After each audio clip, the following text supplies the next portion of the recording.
nos acompaña el doctor Irán Salomé Padua en su representación. Muy brevemente leeré el currículum del doctor Melitón Lozano Pérez, quien es secretario de Educación del Estado de Puebla, profesor normalista y doctor en educación por la Universidad Iberoamericana y el ITESO de Guadalajara, especialista en planeación participativa, formado en la Pontificia Universidad Javeriana de Colombia. Ha sido profesor de posgrado en la Universidad Iberoamericana Puebla y facilitador de diplomados para docentes y directivos de educación media superior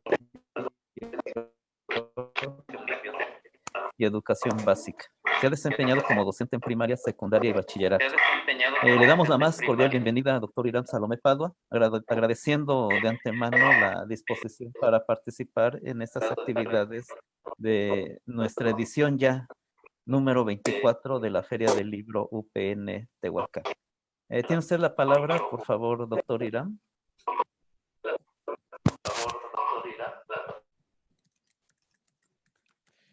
Muchísimas gracias. Agradezco infinitamente la oportunidad y bueno, me disculpo en nombre del doctor Lozano con todos ustedes. Ha tenido como algunos inconvenientes en términos de agenda y de tal suerte que ha sido un poquito complicado estar para ustedes el día de hoy. Es algo poco habitual que él no pueda estar y construir conocimiento y compartir ideas, que es una de las cosas que más le agradan al doctor. Es con el equipo organizador este espacio y la oportunidad. Celebro este ejercicio que ya llevan tantos años implementando y que, bueno, creo que es una de las cosas más importantes que podemos hacer, poner al común el conocimiento.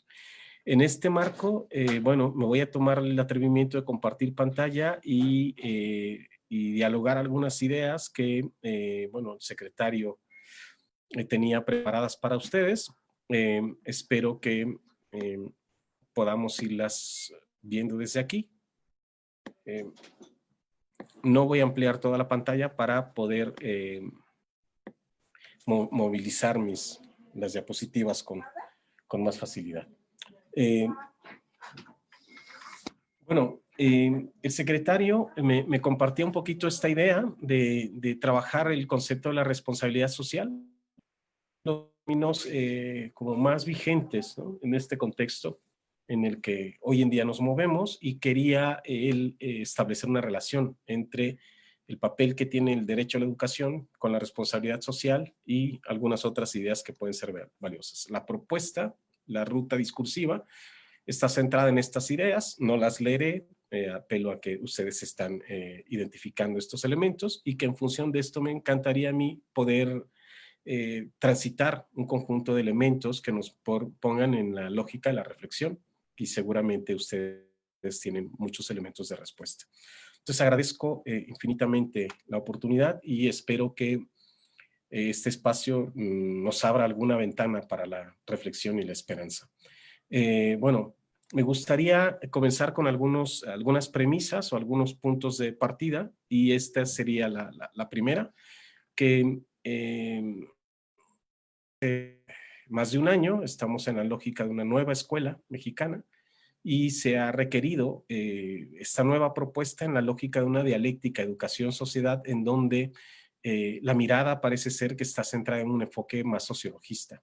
A lo largo de la historia, la forma en la que la educación se relaciona con la sociedad se ha postulado en tres grandes lógicas, ¿no? Una lógica más centrada en la mirada tradicional, observar los procesos sociales que ya existen, en una lógica más individualista centrada en que la escuela educa a una persona sin la lógica de su contexto social.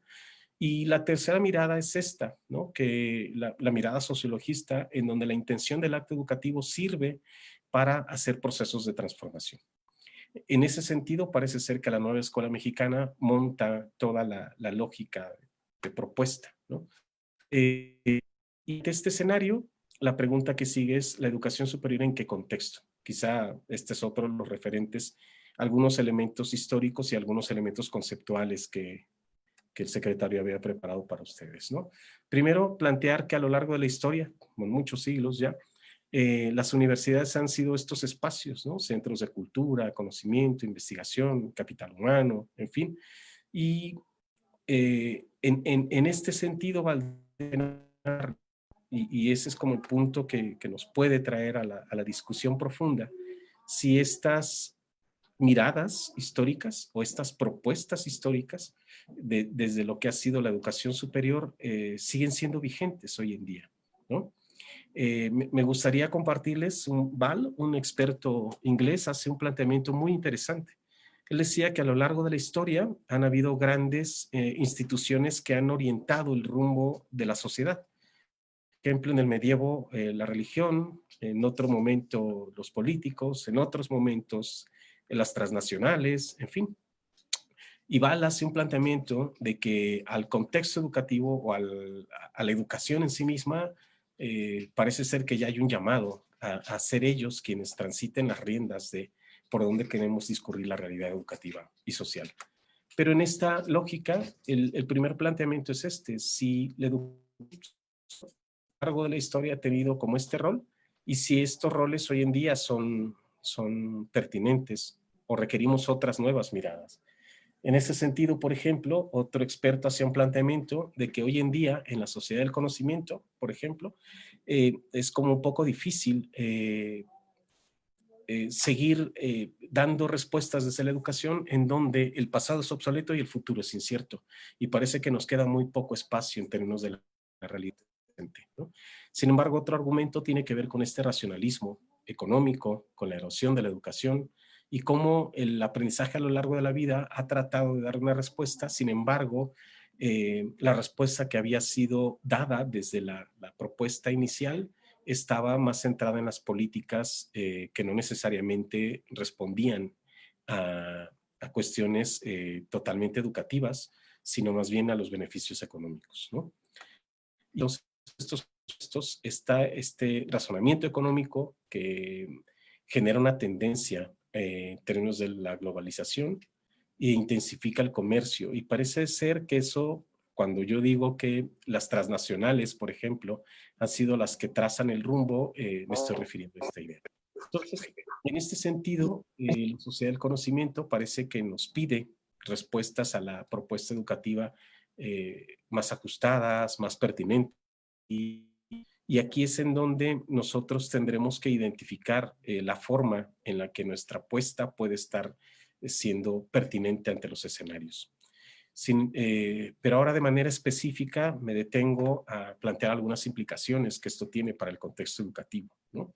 La educación a lo largo de mucho tiempo se ha visto como un medio para el crecimiento económico en lugar de un fin, es decir, educarse como fin mismo, ¿no? O se han puesto énfasis en algunas competencias entendidas estas como desempeños reflexivos en situación en donde la persona moviliza saberes, pero estos saberes parece que se han concentrado en estas disciplinas duras o en estos saberes duros y que la parte del ser que tiene que ver con ser humano ha sido algo que se ha trabajado poco, ¿no? Lo mismo ocurre en el énfasis renovado de las destrezas del siglo XX, ¿no? Las habilidades y la enseñanza de las asignaturas de ciencias, la ingeniería, las matemáticas, en fin, es como la concreción de esto que estamos diciendo. Y bueno, que en el contexto educativo, la mirada, por ejemplo, del College Board, en donde las pruebas estandarizadas y todos estos procesos que se centraban en la lógica de que un estudiante que domina matemáticas y domina español puede desempeñarse de forma pertinente en cualquier otra asignatura, creo que es un poco rebasada, ¿no? Y que entonces la práctica educativa se reduce a veces a entrenar a los alumnos a responder este tipo de pruebas, ¿no? Y que entonces en los contextos universitarios tenemos estudiantes poco reflexivos, en fin. Esa es como una de las tendencias, no es la condición de siempre, pero es una de las tendencias. En este sentido, como otro elemento de contexto, pues es toda la postura que UNESCO ha trazado desde ya el 72, ¿no? En donde la idea de educación a lo largo de la vida y el desarrollo integral del sujeto, ¿no? O del ser humano, o esta mirada de Delors, del informe de Delors, en donde la idea de aprender a ser, aprender a convivir, aprender a aprender, ¿no? Son como los elementos sustantivos que pusieron una respuesta ante los escenarios que se estaban viviendo, y entonces a partir de eso hay que replantear la educación. Esa es como la apuesta última que estaba trazando, y quizá las interrogantes siguen muy vigentes aunque tienen 5 o 6 años planteados, ¿no? ¿Qué educación necesitamos para el siglo XXI? ¿Cuál es la finalidad de la educación en el contexto actual de la transformación? Y quizá aquí valdría la pena hacernos la pregunta en primera persona, es decir, ¿cuál es la finalidad de la educación que estamos promoviendo en el instituto tal o en la UPN o en la universidad, ¿no? Eh, ¿Cómo debería de organizarse el aprendizaje desde la lógica de lo que nosotros como institución de educación superior implementamos? O si estamos aportando a favor del desarrollo sostenible, ¿no? O cuál es la visión humanista y humanizante, agregaríamos desde aquí, en términos de lo que queremos hacer como educación, ¿no? Entonces, en este sentido, quizá conviene que las instituciones o los líderes que aquí, bueno, yo un servidor de ustedes y ustedes reunidos aquí, podamos empezarnos a hacer planteamientos en esta lógica de qué tanto estamos respondiendo a estos escenarios y a estas tensiones, ¿no? Entonces, en este sentido, se planteaban desafíos y tensiones en esta lógica, ¿no? Lo mundial y lo local, lo universal y lo particular, lo tradicional y la modernidad, lo espiritual, entendido en esto como el desarrollo, que no en otra lógica, las consideraciones a largo y corto plazo, ¿no? Y la necesidad de competir y el ideal de igualdad y oportunidades, ¿no? Hoy en día podríamos agregar aquí a esta voz que aunque vivimos en una sociedad en donde parecería que todo mundo pide la igualdad, es una de las sociedades más injustas, porque aquel que no está conectado parece que no existe, ¿no? Entonces aquí hay como muchos elementos de desigualdad, de brechas y cuestiones parecidas. Entonces, estas tensiones nos ponen en la lógica de plantearnos a los que hacemos educación o a los responsables de hacer educación ciertos desafíos, ¿no? Ciertas respuestas. Estas ideas, por cierto, tomadas de este texto, Replantear la educación. Eh, y bueno, ante ese rol histórico del cual hablábamos hace un momento, ¿cuál es el papel que juega la educación en este cambio de era? ¿No? Esas podrían ser las preguntas con las que invitamos a la reflexión. Eh, las instituciones de educación superior son con el modelo que operan actualmente, ¿pueden responder a estas condiciones del contexto o tenemos que hacer cambios? Todos coinciden en que hay que cambiar, pero la pregunta es en qué dirección. Y entonces ese es como un punto sustantivo en el que para el secretario de Educación esta mirada es clave.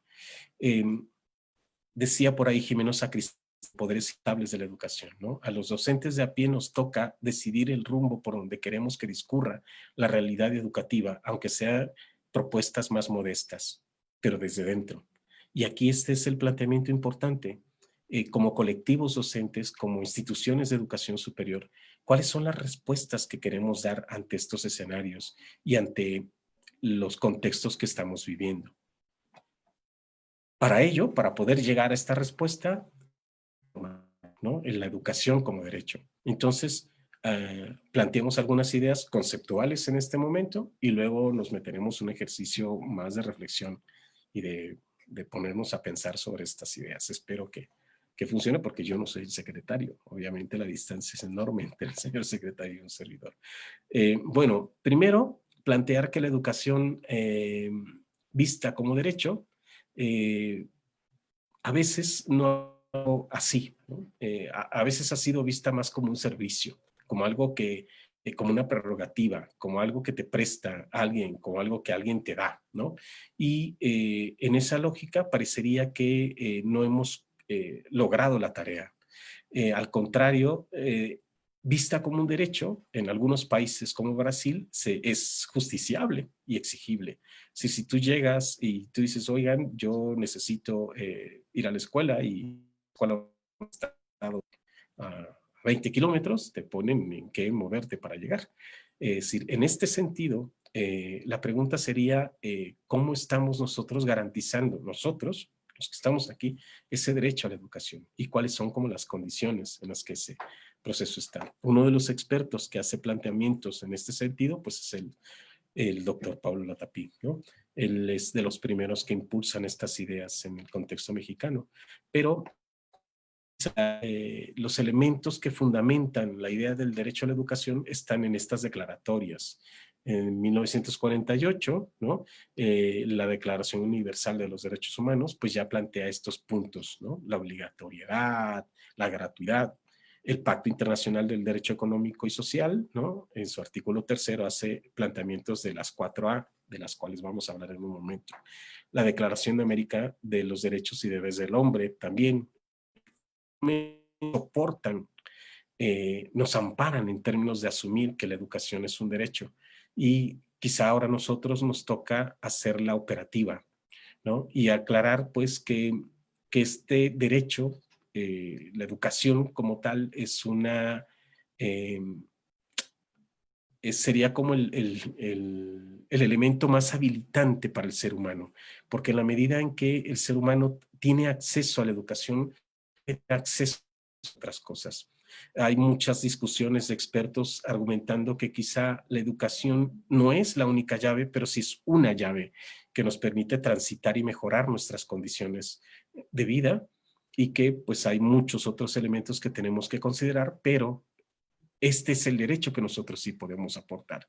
Y esta es la condición en la que nosotros nos debemos mover, ¿no? Y desde este marco, el derecho a la educación como una base conceptual amparado en las cuales, insisto, hablaremos en un momento, es como la mirada que el secretario, el doctor Lozano, ha planteado para construir la forma en la que podemos hacer operativo este derecho en Puebla de manera específica, y axiológicamente pues nos amparamos en la mirada de la cuarta transformación, ¿no? Es decir, en ambos casos pues están sintonizadas las intenciones del derecho a la educación en un marco conceptual y axiológicamente desde la mirada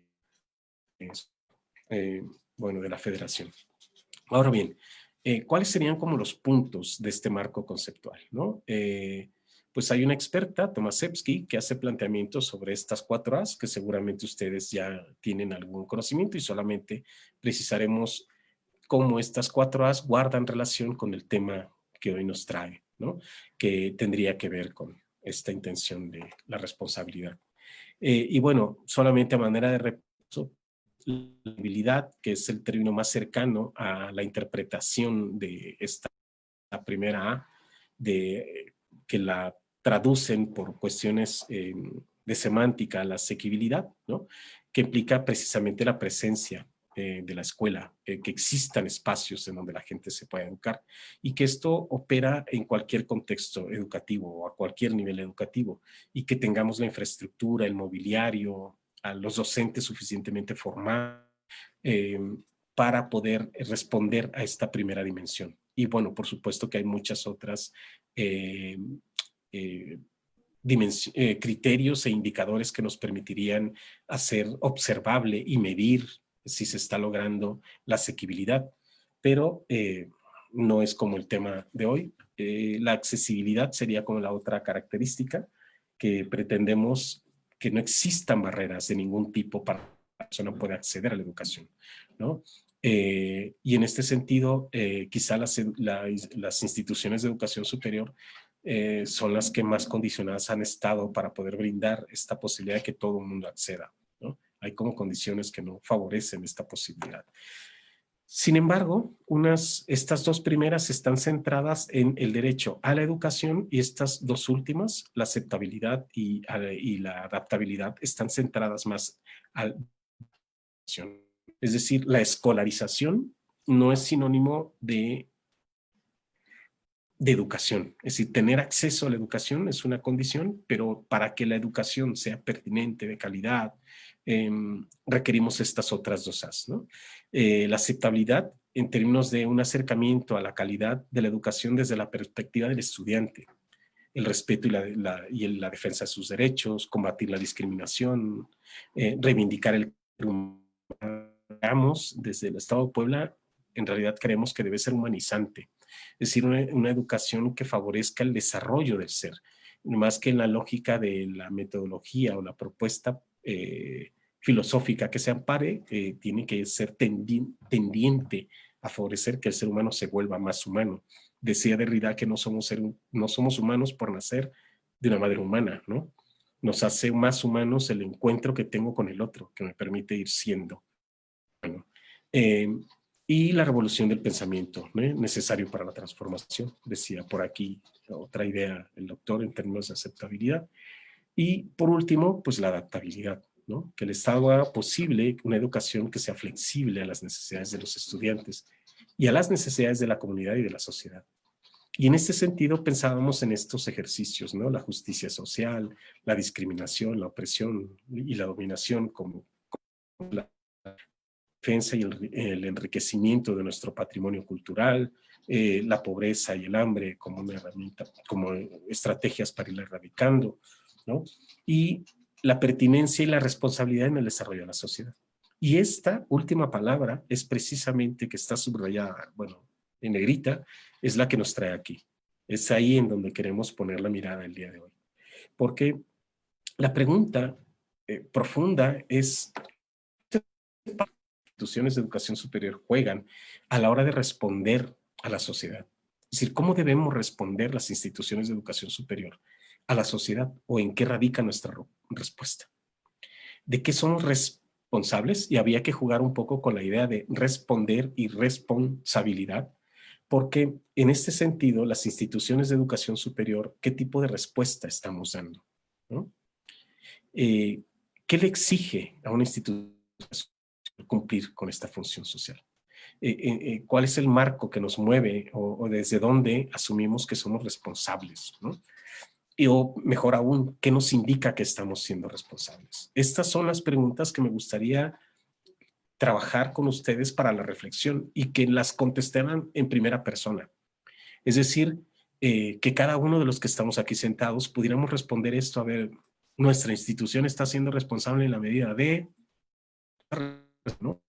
Cuando nosotros generamos una feria de libros, estamos siendo responsables porque, y eso sería como hermoso encontrar parte de esta respuesta que seguramente ustedes tienen y que, bueno, solamente queremos afinar la reflexión.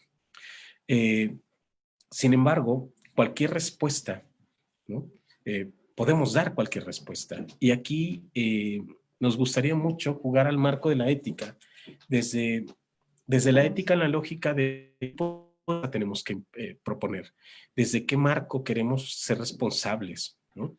Y aquí quizá el planteamiento es si la forma en la que estamos dando respuesta, si usamos la ética no como un discurso, sino como el marco que mueve la actuación, ahí sí juega un papel clave. O sea, no como un discurso cotidiano, un discurso de letra muerta en papel, sino como el marco de acción desde el que nosotros nos movemos para actuar, para colaborar con la sociedad. Y aquí quizá el ejercicio profundo es que nos valoremos sobre cómo estamos respondiendo a... Ok. Entonces, desde ahí, quizá la respuesta que se brinda es una respuesta ética. La ética aplicada entonces consiste en ser una fuerza persuasiva, en su capacidad para interpretar bien las prácticas, ¿no? Y esto es interesantísimo, y los procesos. Aquí, en este sentido, es nosotros como colectivos, ¿cómo estamos construyendo en ese sentido? Para incidir a que nuestros colectivos respondan a las características o a los planteamientos de la sociedad. ¿Van algún elemento? A mí me gustaría jugar con la idea de la responsabilidad desde la lógica de su significado, de su implicación y del tipo de respuesta que estamos dando como instituciones de educación superior. Entonces, en un significado reactivo, cuando alguien responde ante algo, la primera acepción parece como de culpabilidad, ¿no? Y entonces, yo respondo ante mis hechos o respondo ante la sociedad porque... Y entonces parece que nuestra tarea es rendir informe.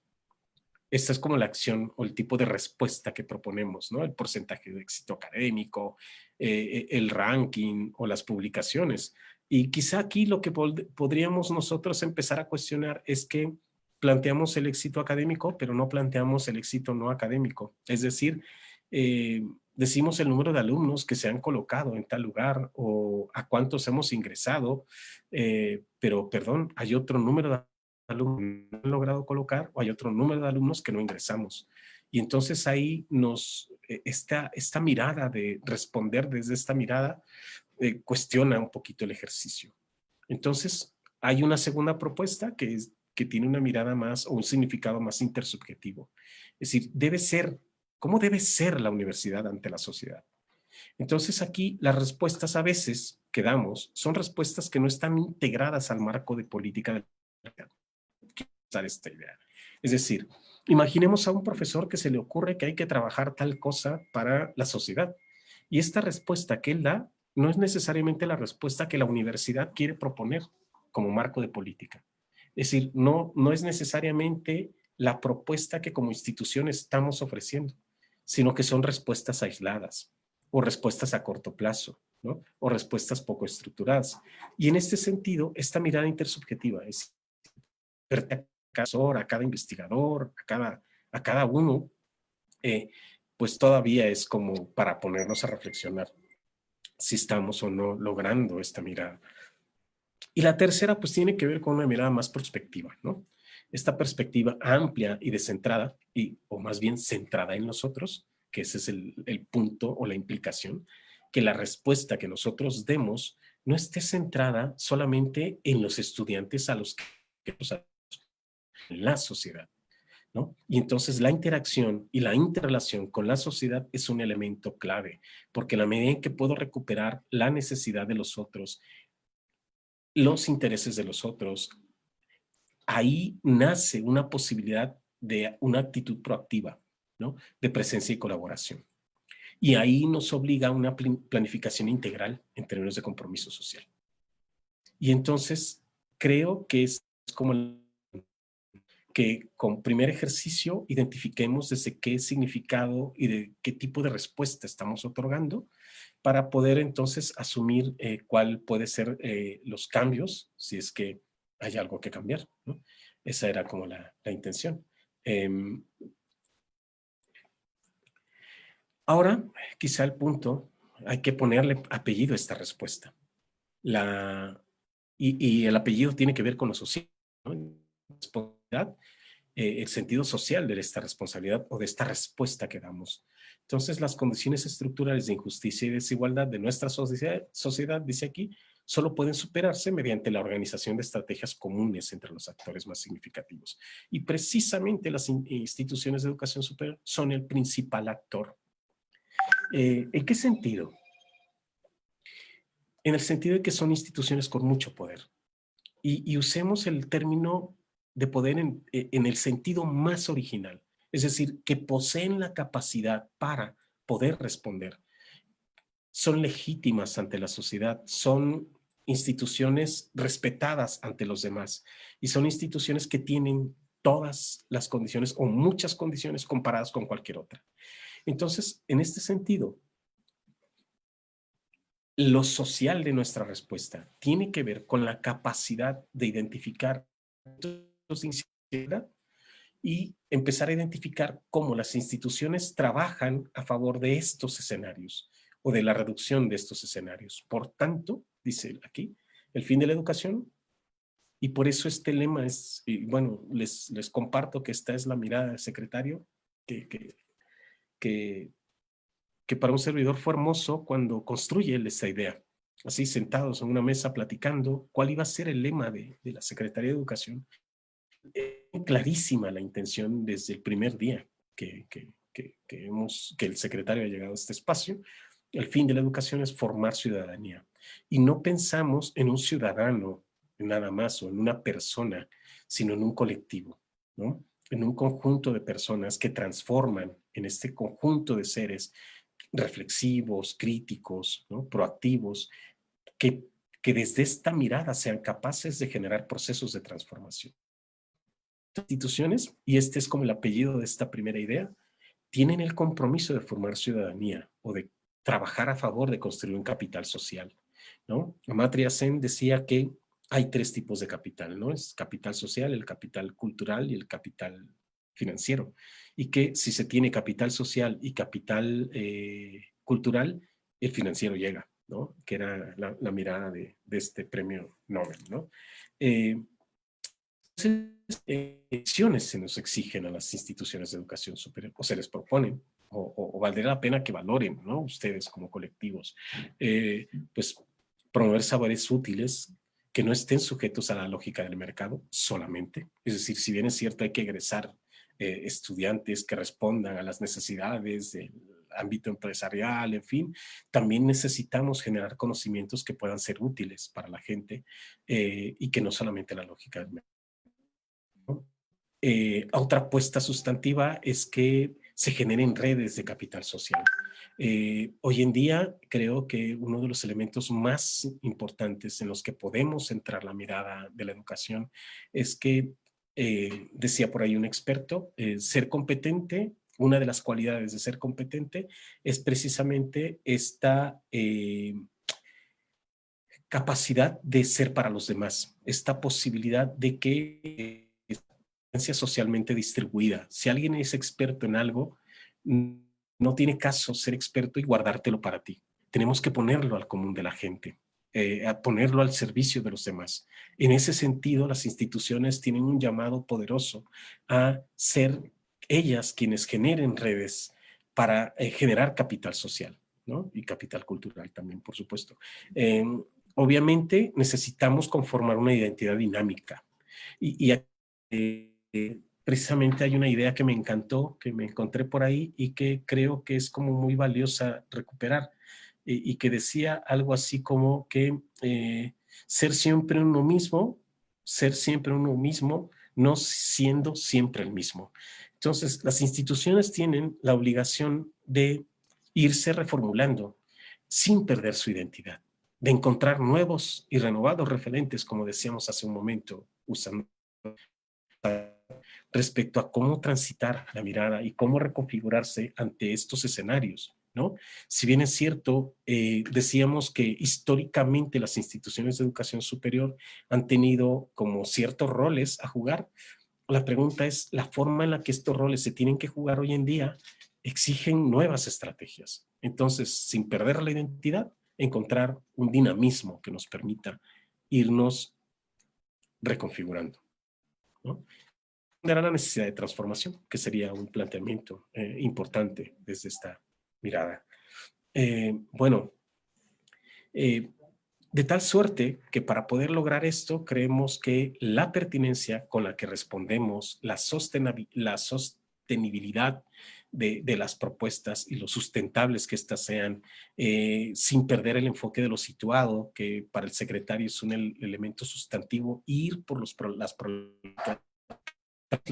de la sociedad y que sean el objeto de conocimiento en el contexto en el que nos movemos, para que entonces los estudiantes tengan mucha pertinencia a lo que aprenden y la capacidad instalada que las instituciones tienen.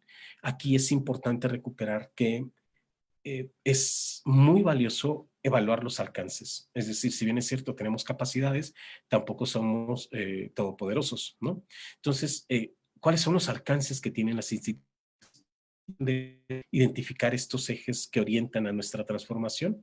Y eso serían como en 40 minutos las ideas como más valiosas que el secretario, bueno, he tratado de respetar mucho la lógica del discurso del señor secretario.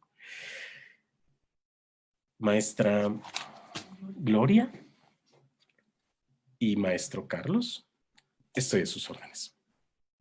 Uh-huh. Muchas gracias, por cierto. Muchísimas gracias. Estamos muy conscientes de todo esto que el señor secretario y la misma secretaría está trabajando precisamente. Y creo que a la audiencia nos gusta esta idea de cómo se está pensando el fin de la educación desde la misma SEP. Formar ciudadanía para la transformación. Creo que es un elemento primordial que nosotros necesitamos ir construyendo poco a poco, de una manera gradual, entre los diferentes actores que conformamos este enorme sistema educativo y, por supuesto, a la sociedad mexicana. Eh, Quisiera preguntarle si tenemos tiempo para algunos comentarios, doctor Irán. Adelante, con todo gusto. Yo no sé si... Sí, no es cierto. Venga. No, digo, porque esperamos a la audiencia. Bueno, nos están diciendo que muy buena información. También estamos transmitiendo por Facebook Live, ¿no? Entonces, nos están haciendo algunos comentarios. Muy, muy buena información la que nos está ofreciendo en este día. Y a mí me parece, le comentaba a Central que desde la misma Secretaría haya esta claridad sobre lo que se quiere construir, ¿no? Y precisamente en un estado como el de Puebla, que es tan importante a nivel nacional. ¿Cuál es a ver, permítame un segundo, bueno, desde su perspectiva, ¿cómo podemos nosotros transmitir el sentido de la responsabilidad hacia nuestros estudiantes y nuestro profesorado? Wow. Yo creo, me gustaría retomar la mirada de algunos expertos por ahí que tiene que ver con dos elementos sustantivos. El secretario en otra conferencia que estaba trabajando hace poco para la Organización de Estados Iberoamericanos, hacía un planteamiento de que debemos, al hacer educación, invertir la lógica de abordaje. Siempre, primero, el maestro genera un conocimiento o tiene un conjunto de conocimientos, determina cómo los va a enseñar, el alumno los aprende y luego este alumno con ese conocimiento se va a la realidad a tratar de incidir en ella y tenemos la esperanza de que lo transfiera, ese conocimiento.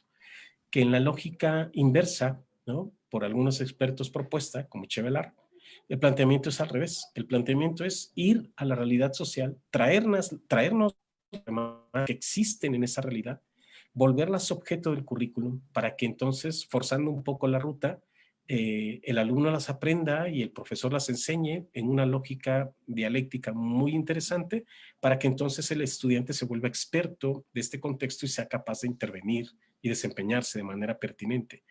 En esa lógica, el énfasis está puesto en la lógica de la acción. Y decía por ahí otro experto, ¿en qué radica?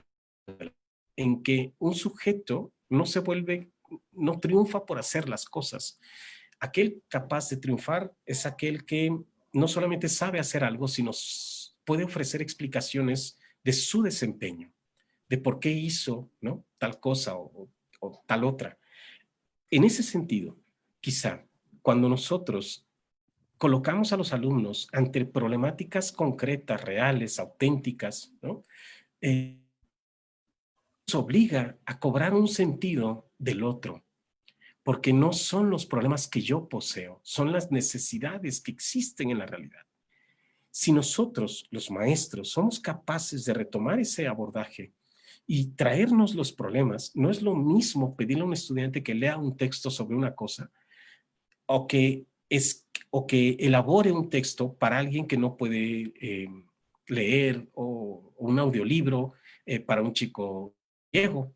Es decir, o no es lo mismo que le hablemos de la teoría de tal cosa a que le pidamos que diseñe tal tipo de artefacto o herramienta que permita resolver un problema concreto, una realidad concreta.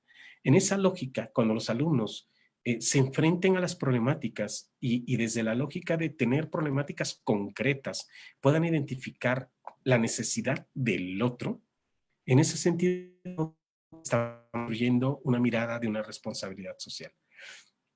¿Desde qué lógica tenemos que trabajar con los profesores?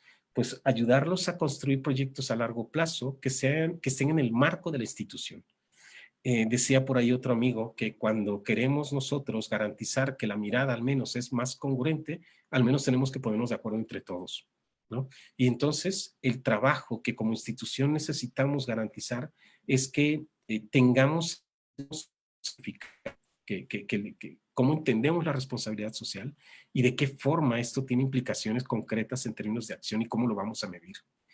Quizá ese es un ejercicio pendiente en términos de lo que queremos garantizar o ir construyendo con ustedes más bien.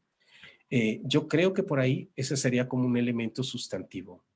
No podemos construir una mirada social sin acercar al estudiante a estas realidades sociales, ¿no? Esa es la idea de un servidor.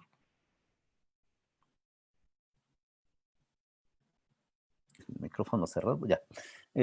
Doctor, hay algunas inquietudes. Yo creo que vamos a aprovechar abusando de su tiempo y de su disposición para transmitírselos.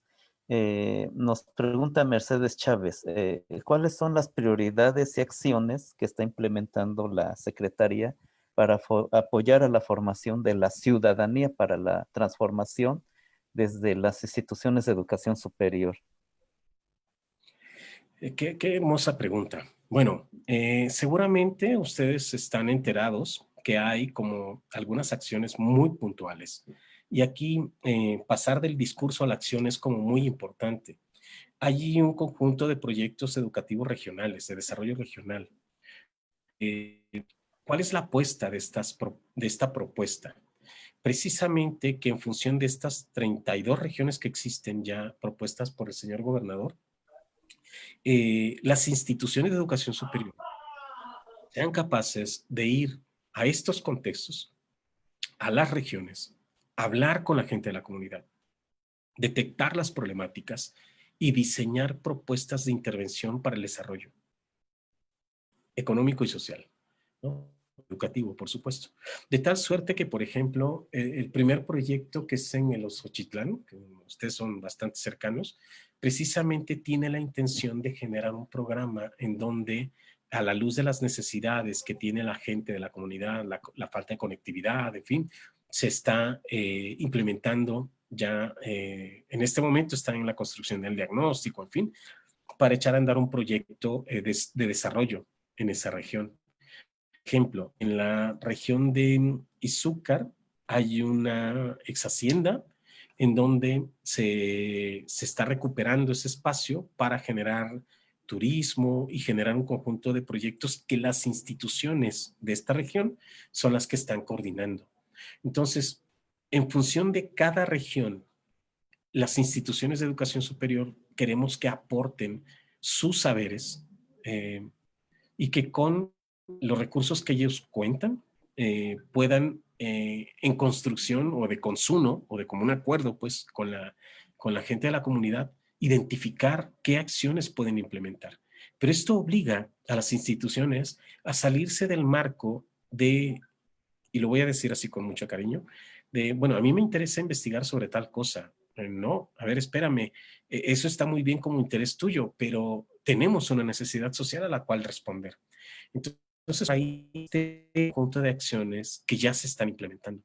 Entonces, pues obviamente hay como se están determinando y detectando estas problemáticas y se están invitando a las instituciones de educación superior a colaborar en esta construcción y que no sea solo una institución, sino que estamos haciendo un llamado pues a que se sumen todos las voces, los expertos que nos quieran aportar, ¿no? ¿Cómo podemos implicar a los estudiantes con el derecho a la educación? Yo creo que los estudiantes pueden participar de dos modos, ¿no? Primero, haciéndolos conscientes de qué implicaciones tiene para ellos, pero también de qué responsabilidad, ¿no? Yo creo que uno no puede ser consciente de algo que no te han dicho. Y ese sería el primer ejercicio, pero también ayudarlos a entender el papel que tienen para transformar su realidad eh, me gustaría recuperar, ¿no? Por ejemplo, los estudiantes expertos, estos estudiantes brillantes que tenemos en los salones, que no nacen en las escuelas, por cierto, son resultado de otros contextos, contextos familiares, con ciertas cualidades. Estos estudiantes habitualmente llega un momento en donde eh, experimentan o un incidente crítico o un plan de formación familiar o escolar en donde las exigencias, el esfuerzo, las metas son claves. En este sentido, cuando a los estudiantes los ayudamos a identificar un conjunto de fenómenos sociales, es más probable que se involucren, que entiendan la necesidad del otro, que entiendan que no son solo ellos. Esta intención de ser capaz para los demás o de la competencia entendida como un desempeño que es distribuido socialmente hablando, es decir, que estas serían como las formas en las que podemos ayudarlos, pero también podemos diseñar esquemas de evaluación que nos permitan a los estudiantes opinar y decidir sobre la pertinencia de nuestros contenidos, sobre si estamos siendo atendidos de manera adecuada, si estamos siendo integrados, etcétera, ¿no? Entonces, creo que tenemos que pensar en varios esquemas y aclararle a los estudiantes. Es como, por ejemplo, cuando queremos formar a los estudiantes en competencias, pero ellos ni siquiera saben qué cosa es una, ¿no? Y entonces tenemos que garantizar que tengan un lenguaje. Decía por ahí otro experto, Tony Wood y Mel Abscon, decían que para generar procesos de cambio se necesitan tres condiciones, ¿no? Políticas, culturas y prácticas. Y entonces, cuando hablamos de cultura, hablamos de un código de significación históricamente construido por los colectivos que les permiten representarse a sí mismos. En esta lógica es que hay que generar un lenguaje común, un lenguaje o un código de significación que nos permita representarnos a los estudiantes en la lógica de estamos siendo formados o las 4A son parte de, ¿no? Por ahí yo creo que sería un buen ejercicio. Buenas tardes, Andrés dice, a partir de la propuesta de la SEP de las 4A, ¿cómo se atiende la educación desde la actual contingentaria? Ok, fíjate que en este sentido ha habido como respuestas. Por supuesto que las 4As cuando se plantearon desde la no contingencia y que cuando empezó a darse este segundo momento de la educación ante este escenario, las 4As las fueron reformuladas. Ya no nos preocupaba la infraestructura que tienen las escuelas porque ahí no está el edificio, pero sí la conectividad, la posibilidad de acceder a la clase, en fin. Y en ese sentido se han ido diversificando la capacidad de respuesta. Es decir, ya no estamos centrados en solamente abordar contenidos, sino que la pertinencia del contenido se ha ido mudando a contenidos que sean más útiles para los estudiantes. Los profesores tienen que ser capaces de conocimiento se requiere para poder trascender este escenario. Es decir, estamos promoviendo, por ejemplo, en educación básica, que los estudiantes no solamente sepan conocimiento, sino que sea conocimiento en uso, por ejemplo, para sembrar cosas, ¿no? Es decir, o para generar sistemas de economía. En fin, yo creo que eso es muy valioso, pero esas son las respuestas que se dan desde aquí, ¿no?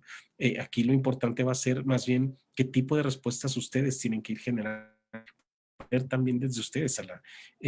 Asumamos que la Secretaría somos todos, ¿no? Y que entonces cualquier propuesta que sea consensuada desde un colectivo docente a través de la institución, creo que puede aportarnos luces de cómo transitar estos caminos tan difíciles que estamos teniendo.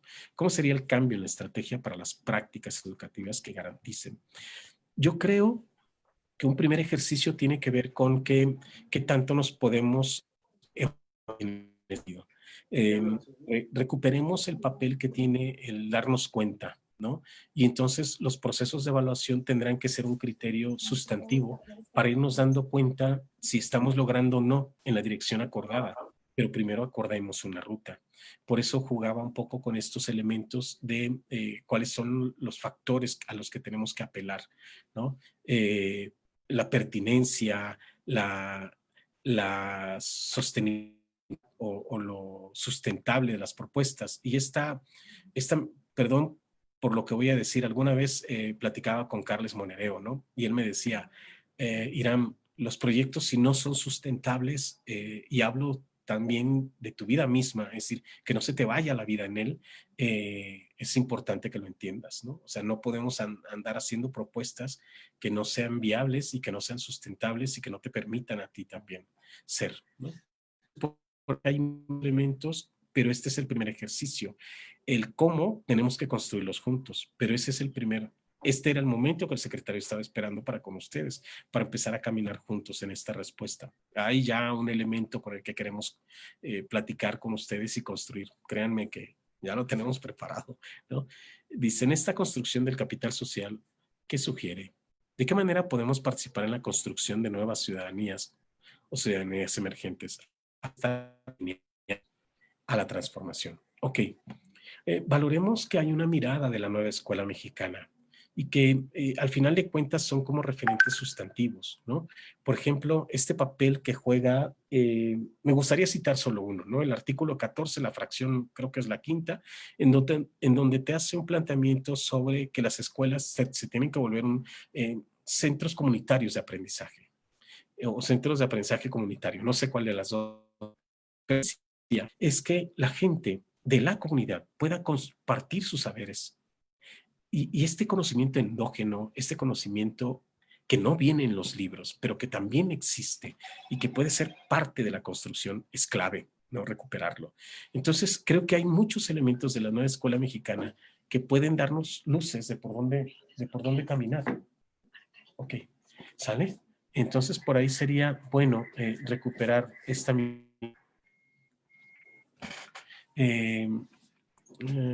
ciudadanos emergentes.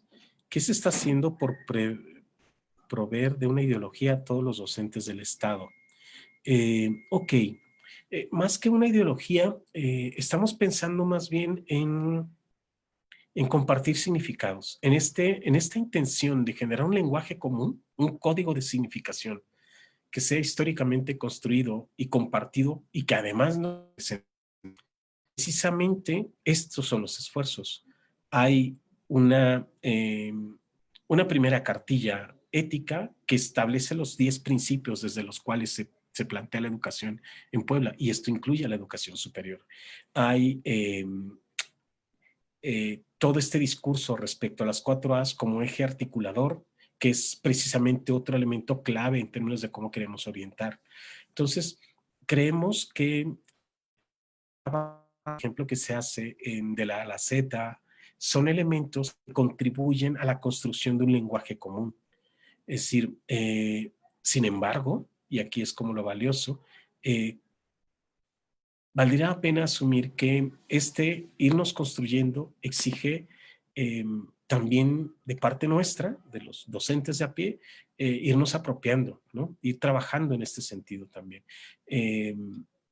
Por una experta, Francine Molero, hacía planteamientos de que habitualmente los profesionistas se capacitan mucho en temas suyos, ¿no? Un médico, un contador, un abogado, en fin, y que ella argumentaba que los docentes parece ser que como que no le invertimos mucho tiempo a nuestra formación desde una lógica de lo individual. También aquí, por ejemplo, nuestra apuesta es que, y esto es muy importante, es que la formación del docente no puede ser algo que se quede solamente desde el curso y del taller.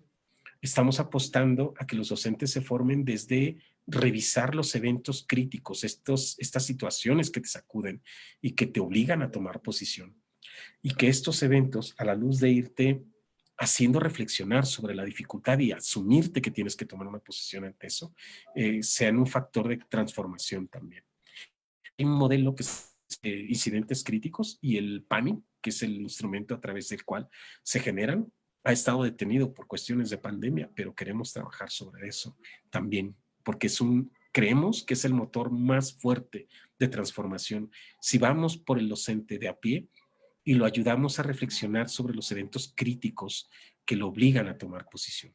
Cuando un estudiante te reclama, cuando algo no te salió bien y necesitas revisar en fin, ¿no? Son muchas propuestas que tenemos por ahí.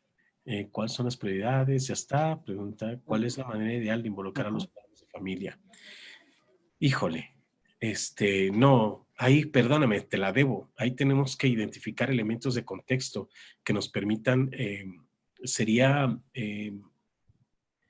no pertinente de mi parte brindarte una respuesta acotada, porque precisamente la mirada del docente que es competente tiene que ver con la capacidad que este docente tiene para responder a las condiciones específicas de un contexto.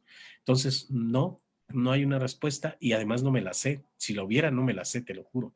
Entonces, quizá, sin embargo, me gustaría platicarte un poquito la mirada que plantea Juan José Ferrero en un texto que se llama Teoría de la Educación, en el capítulo 3, cuando habla de los niveles de participación de los padres en la educación. Hace planteamientos sobre que hay 4 niveles, ¿no? El nivel de aparcamiento, en donde el papá lleva y te lo deja. El segundo nivel, en donde solamente va y pregunta, oye, ¿y cómo va mi hijo? El tercer nivel, el folclórico, en donde al alumno solamente al papá, perdón, lo invitamos a la fiesta. Es decir, hay un concurso de algo, o hay una actividad, hay una festividad, en fin. Y el cuarto, en donde hay planteamientos de participación, en donde lo que hacemos es cuenta respecto a, y esto se lo aprendí a Rita Ferrini, respecto a la distancia, proyecto educativo y la intención que ellos tienen como familia. Cuando logramos encontrar puntos de equilibrio entre nuestra intención educativa, y además decía Rita que cuando un currículum no se explicita se está manipulando a la gente, y ojo con eso, si a la gente, a los papás y a los alumnos no les aclaramos lo que queremos hacer con ellos, los estamos manipulando. Y entonces ahí sería como muy poder respirar de que el primer ejercicio es decirle al otro lo que esperamos lograr con él y que entonces el otro sea parte de ese proyecto educativo porque no es una tarea solo nuestra, ¿no? Pregunta Uriel Alberto, ¿cuál es la manera de esa era, no? ¿Cómo compagina la economía nacional con las aspiraciones de la Secretaría? Híjole, esas no sé. Esa sí no te la puedo responder. Lo siento, Monse. Discúlpame, esa me declaro incompetente. Que quieras hablar de educación, con todo gusto, pero esta sí te la debo, ¿no? ¿Qué es lo que nos recomienda a los futuros docentes para poder implementarlo? Ok, como futuros profesionales de la educación, primero que se sientan ya profesionales de la educación. Es decir, que no crean que hasta que llegas al aula te vuelves un profesional de la educación. Segunda, que hay 3 elementos con los que estamos construyendo precisamente esta mirada del docente de nuevo ingreso. Que hay un conjunto de sentimientos asociados a la docencia que debemos ser capaces de recuperar. Es decir, ser docente implica un conjunto de emociones, sentimientos y aspectos que nos trastocan, que nos sacuden, ¿no? También que hay un conjunto de elementos conceptuales, metodológicos, pedagógicos, y que la mediación pedagógica es como el elemento clave, pero ¿qué tipo de mediación? ¿Qué tipo de interacción debo ser capaz de establecer, ¿no? Y definir claramente el rol. Que el docente debe ser un rol ajustado a las características de los contextos. Es decir, los maestros debemos ser capaces de responder a las necesidades concretas y auténticas que tienen nuestros alumnos. Eso es ser docente hoy en día, ¿no? Y le paro, Juan Carlos, si te parece bien, porque si Sí, no... sí, ¿verdad? No sé cómo estamos de tiempo. Hay 2 preguntas interesantes. A ver, un poco rápido. Maciel Rodríguez, pregunta, ¿qué está haciendo la Secretaría para el manejo del estrés en estudiantes y en profesoras, profesores? Y Nazaret Isidro nos pregunta precisamente por lo del aprendizaje situado. Es decir, que con la experiencia comencemos una crítica, investigación o indagación de por qué o para qué ese conocimiento. Yo creo que vamos cerrando con estas preguntas. Por favor, doctor. Bueno, a ver, a mí me gustaría recuperar esta última pregunta y voy a recuperar otra de pensamiento crítico, ¿sale? Nada más para no dejarla, porque además es como uno de mis temas favoritos. La primera tendría que ver con, me gustaría recuperar lo que dice el grupo de Vanderbilt. El grupo de Vanderbilt es un grupo de expertos a nivel internacional que hace un planteamiento que se me hace muy interesante. Ellos dicen que el ser humano aprende de formas distintas en los mundos en los que se mueve. El mundo del trabajo tiene una forma de aprendizaje distinta. Uno se enfrenta a un problema y no tiene respuesta para ese problema. Y entonces pide ayuda, busca consejo, investiga, planifica, resuelve, en fin, se equivoca, ajusta, reflexiona. El mundo del trabajo. El mundo de la investigación tiene un algoritmo o un procedimiento distinto. Comparas autores, identificas ello, generas una construcción epistémica, una redacción epistémica de lo que tú asumes ante esto, en fin. Entonces hay una lógica distinta en donde se investiga y en el mundo del aprendizaje. Entonces, cuando nosotros somos capaces de integrar estos tres mundos, quizá en el ámbito educativo, es decir, traernos los problemas que sí enfrentan las personas, generar que los estudiantes sean capaces de hacer investigación y utilizar todo lo que la psicología y todas estas otras propuestas nos aportan para favorecer cambios en el sujeto, en el contexto educativo, quizá en ese sentido tengamos una respuesta más robusta de cómo entrarle a este escenario. Voy a ir por otra pregunta que me gustó y de ahí regreso a la primera que me has hecho porque ya se me olvidó, ¿sale? Dice, ¿cómo desarrollar pensamiento crítico? Decía un experto, el que mejor, en mi opinión, define el pensamiento. Él dice que el pensamiento crítico es ese tipo de pensamiento que se basa en criterios, ¿no?, que es sensible al contexto y además autocorrectivo. Entonces, cuando nosotros hablamos de pensamiento crítico, la primera pregunta sería, ¿cuáles son los criterios en los que se basa, ¿no?, alguien, un buen pensador? Y me gustaría jugar un poco con la idea. ¿Qué juicios evaluativos podemos emitir, por ejemplo, respecto a la oficina de un servidor? Y aquí que un arquitecto podría evaluar mi oficina, ¿no?, en función de la belleza, la seguridad, ¿no?, y la funcionalidad. Pero esos son los criterios en los que un arquitecto puede juzgar mi oficina, arquitectónicamente hablando. Pero yo, no experto en el tema, no me atrevo a opinar si está fea o bonita, porque no son criterios pertinentes. Y lo mismo ocurre. La pregunta es, ¿cuáles son los criterios desde los que se mueve un buen, ¿sale? Ahora bien, si asumimos que el pensador crítico se basa en criterios, la pregunta profunda o la esencia de la respuesta tiene que ver que si queremos desarrollar pensamiento crítico en los profesores, la pregunta es cuáles son los criterios con los que se mueve un profesional, y los acabo de mencionar, ¿no? Sus sentimientos, su rol, ¿no?, su función. Por ahí alguna vez hablábamos un poquito de esta mirada de este, ¿no?, que llega el señor a la construcción y le pregunta, oiga, ¿qué está usted haciendo? Pues alisando esta piedra. Y usted colando el castillo, y usted pintando la pared. Y llega con el último y le dice, ¿y usted? Pues yo estoy construyendo la catedral. Entonces no damos clase de español o de matemáticas, estamos haciendo educación. Y ese estamos haciendo educación requiere una respuesta profunda de los que hacemos educación, muy detallada, entender nuestro llamado a ser, nuestro rol, y también los elementos de competencia. ¿Cuál era la primera pregunta que me hiciste? Porque se me olvidó, Juan Carlos. Y ya con esto paro, ¿verdad? Sí, sí, ¿qué está haciendo la Secretaría para enfrentar el problema del estrés tanto en estudiantes como en profesoras y profesores? Fíjate que hay como dos rutas, ¿no? En la página oficial de la Secretaría, desde que esto empezó, al menos para básica, se colgaron un conjunto de sugerencias para los maestros, para los alumnos y para los papás, en varias dimensiones. Las orientaciones para el estudio, las orientaciones para los padres, para la familia, y se colgaron muchos materiales que orientan a los profesores en este sentido, al manejo del estrés, a la regulación emocional, ¿no? Entonces, si hay material, quizá lo que no hemos hecho es una buena difusión, ¿no? Pero sí, claro que hay, que sí, ¿no? Yo lo que creo es que estamos trabajando más que nunca y no se percibe eso con detalle, y que el profesor también tiene que ser capaz de eh, marcar horarios, que no puede estar trabajando todo el día a las 8 de la mañana, a las 8 de la noche, en fin, que tendría que entender que hay que eh, separar la vida laboral de la vida personal y cuestiones parecidas que le permitan a ellos tener sus tiempos, sus espacios. Y le paro. Muchísimas gracias, doctor Irán Salomé. Hay en nuestras redes sociales muchas felicitaciones, muchos agradecimientos de parte de docentes en formación, de parte de profesores y público en general. Solo reitero el agradecimiento de parte personal y de parte de la comunidad. Y le cedo la palabra a la maestra María Gloria Ortega Muñoz, quien es nuestra directora en la unidad 213 de la UPN en Tehuacán. Gracias, doctor. Gracias, doctor Irán Salomé. Muchísimas gracias.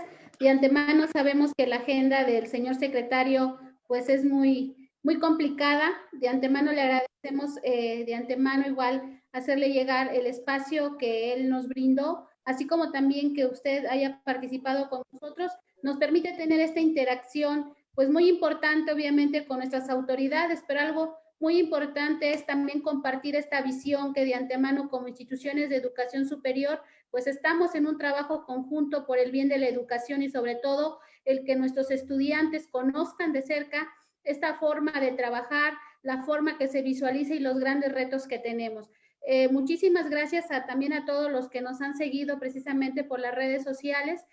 Comentarle que nuestra Feria del Libro el próximo año estaremos cumpliendo ya 25 años tratando de hacer este acercamiento, que no ha sido fácil, obviamente, implica mucho trabajo de organización, pero que sabemos que esto acerca, comparte y sobre todo permite compartir esas experiencias tan importantes, sobre todo con nuestras autoridades. De antemano, muchísimas gracias, gracias a todos y esperamos que no sea la única oportunidad que tenemos de compartir con usted, doctor, y que haya otra más en donde también usted pueda participar con estas pláticas y sobre todo pues mantener este contacto con la comunidad y con el público. Muchísimas gracias. Gracias, doctor Juan Carlos, gracias a todos.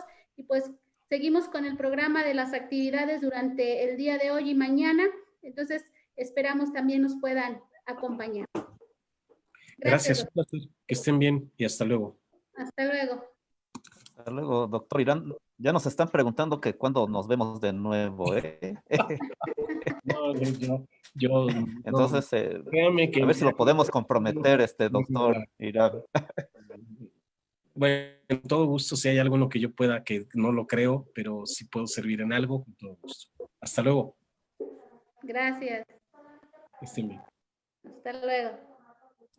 Muchísimas gracias. Nos despedimos.